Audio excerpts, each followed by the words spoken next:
लोकसभेचा तो महत्त्वाचा exit poll फक्त आणि फक्त लोकशाही मराठीवर तुम्ही पाहणार आहात। या घडीची महत्त्वाची बातमी, भारतीय जनतेच्या मनात नेमका कोण आहे हे आता पुढच्या 1 मिनिटात तुम्हाला आता कळणार आहे। अर्थात या सगळ्या संदर्भात आपण हा एक्झिट पोल पाहूया। महाराष्ट्रातल्या 48 जागांसंदर्भात पाहूया पहिला एक्झिट पोल देशाचा, महाराष्ट्राचा, फक्त लोकशाही मराठीवर।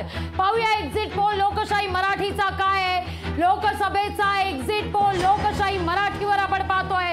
महाराष्ट्राचा जनमत महाविकास आघाडीच्या बाजूने 48 पैकी 26 जागा मवी आल्यात। आचार्य सर असू दे किंवा शिर्के सर मगापासून जो उल्लेख करतायत, अर्थात लिंगायत सरांनी सुद्धा जो मगासपासून उल्लेख केलेला आहे, महायुतीला 48 पैकी 21 जागा, तर सांगलीची जागा, सांगलीचा निकाल विशाल पाटलांच्या या ठिकाणी मिळणारे काटेकी टक्कर आपण पाहतोय।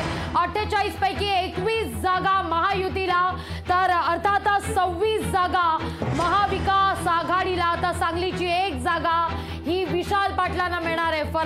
पहिला सगळ्यात महत्त्वाचा एक्झिट पोल फक्त आणि फक्त तुम्ही पाहिलेला आहे लोकशाही मराठीवर। अगदी बरोबर आहे लागवी। सगळ्यात आधी पहिला आता तो क्षण आलेला आहे। भाजपला 13 जागा, तर शिंदेच्या शिवसेनेला 6, त्याचबरोबर राष्ट्रवादीच्या 2 जागा।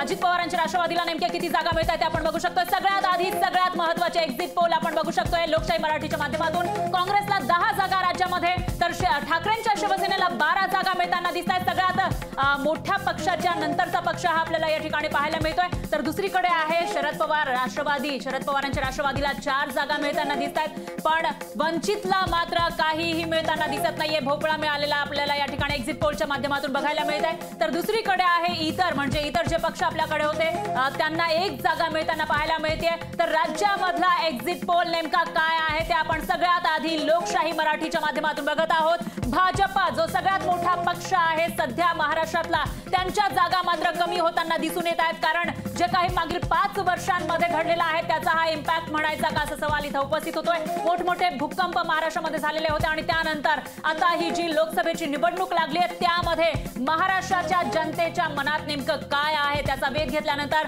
लोकशाही मराठीच्या माध्यमातून सगळ्यात आधी हे एक्झिट पोल आपण बघू शकताय। भाजप 13, शिंदेची शिवसेना 6, राष्ट्रवादी अजित पवारांची राष्ट्रवादी फक्त 2 वर असल्याचं आपल्याला या ठिकाणी पाहायला मिळत आहे। तर काँग्रेस 10, शिवसेना युबीटी 12, राष्ट्रवादी एसपी 4, वंचित 0 आणि इतर 1 अशा या जागा मिळताना दिसतात लागवी। अगदी फरा या ठिकाणी फार तो महत्त्वाचा मुद्दा उपस्थित केला। थोडंसं आपण पाहूया बघा। भाजप 13 जागा, चर्चेमध्ये सागरवर बऱ्याच अंशी विचारमंथन झालेलं होतं। सागरवर कोणाला जागा द्यायची नाही द्यायची यावर खल झालेला होता।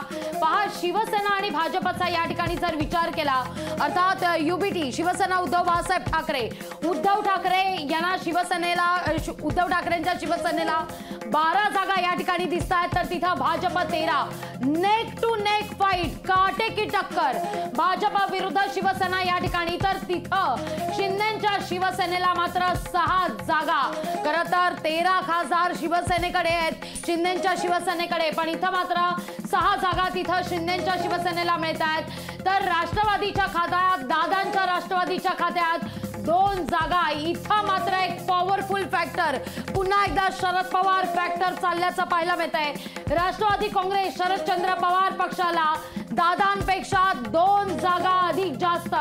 तर वंचितचा फॅक्टर जो सुरुवातीपासून महत्त्वाचा मानला जात होता, वंचित कोणाबरोबर जाणार, पण नंतर मात्र वंचितनं एकला चलोरेचा नारा दिला आणि इथं वंचित अकोल्यामध्ये खरं तर या ठिकाणी वंचितला देखील अकोल्यातून जागा, प्रकाश आंबेडकरांसाठी महत्त्वाची होती अकोला फॅक्टर, पण तिथं मात्र वंचितचं काही खातं उघडत नाहीये असंच दिसतंय। तर इथं विशाल पाटील यांना 1 जागा मिळण्याची शक्यता आहे, अर्थात अपक्ष म्हणून। आता आपण विभागवार पहिला एक्झिट पोल पाहूया। लोकशाही मराठी, ऐका, पहा, जागरूक रहा।